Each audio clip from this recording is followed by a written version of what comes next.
Sana, my loves, Chief Jankar here, and yes, I am naked in the shower, truly. So obviously you can't see me, but I just took my shower, and this is the first naked truth video of 2017. Welcome. So I thought that today I would share one of my naked truths of how I have transformed my life over the last 15 years. If you'd have told me 15 years ago that this is what I would be doing, I'd be standing naked in the shower talking to you, I might have thought you're quite crazy. Probably would have liked you, but thought you're a bit crazy.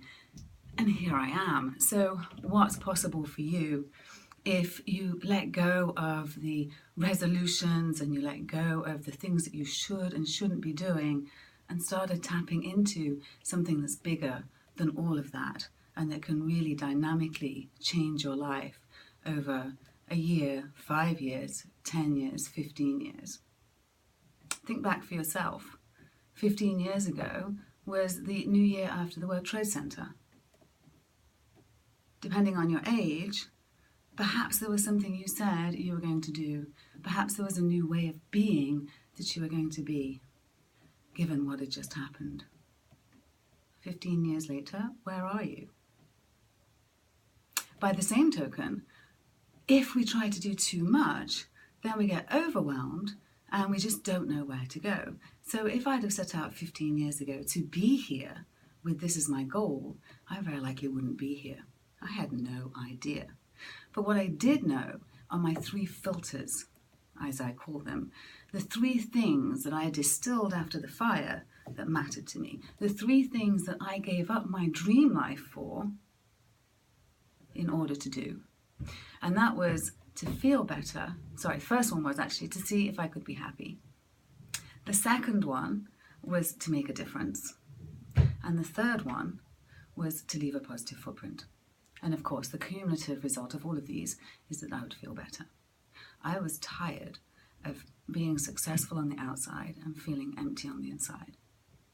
I was tired of feeling like I was the only one on a planet full of people. Have you ever felt like that? People everywhere, and yet you're so very alone. I was tired of doing things the way I had been told to do them because I had followed the rules, and there I was at 34, 212 pounds, and terribly sad.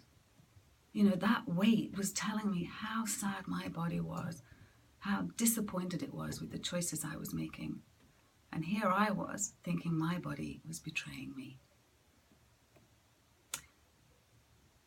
I started dieting when I was 11 years old.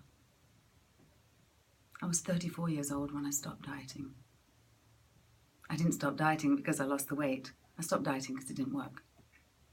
Seriously. I mean, yes, I have lost probably 350 pounds over my lifetime, probably even more.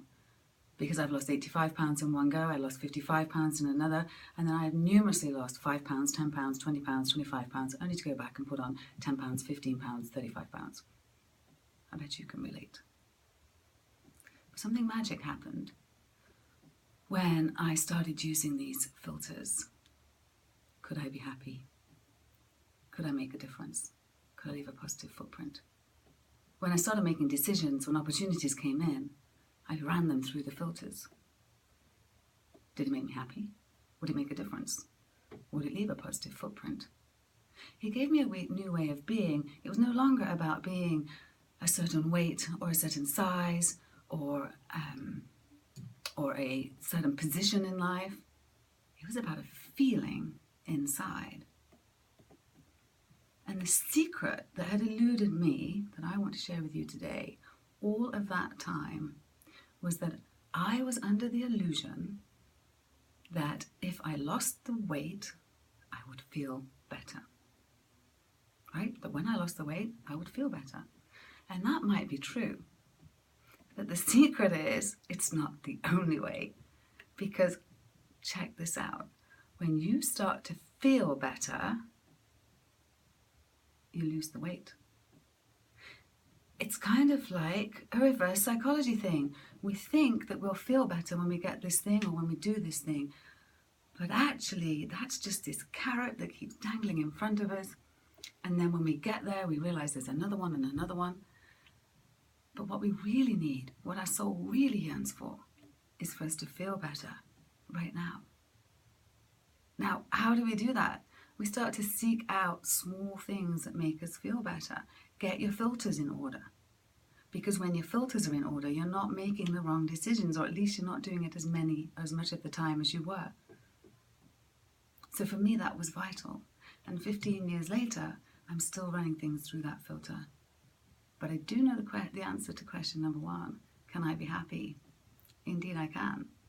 It had eluded me for 34 years in the true sense of what I think happiness means, which means peace in my own skin. I don't mean running around and being, rah, rah, rah, life's great. Oh, I just got this promotion. Oh, I just got this bonus. Oh, look at my shiny new shoes. Look at my new Gucci purse. Not that kind of happiness. The kind of happiness that is inside, that allows you to go around your daily life without needing to accumulate things in order to know your worth. Of course, I haven't got it all figured out, and there are days when I feel like shit, but the balance has tipped. It used to be I felt like shit most of the time, and occasionally I'd get a glimpse of what it might be like. Now, I feel at peace most of the time, and every now and then my ship gets rocked, because when my ship gets rocked, I know there's work to be done. It's a signal, you see. So that's the secret. The secret is whatever it is that you think, if you did, would make you feel better. You're not doing it because you want to stop the thing. You're doing it because you want to feel better.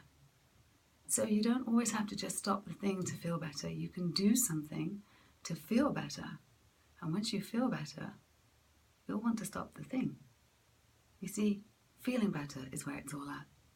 I'd love to know from you, what do you do to feel better? Or do you feel like you're trapped in this cycle? And believe me, you're not alone. And it's a cycle that still grabs hold of me. You know, it's one of those things that we get to identify it. And once we identify it and know it, then in the future we can, have tools to deal with it.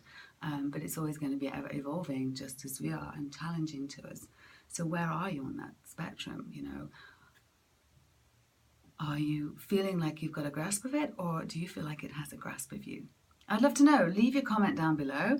Subscribe to the channel if you haven't already. We're going to be doing a lot of YouTube lives coming up, and subscribers are the ones who get access to those. And share it if you enjoyed it. Share it with your friends, because sharing is caring. This is Chief Jarankar with One Woman Revolution. There's a one woman revolution inside every single one of us. Welcome to yours.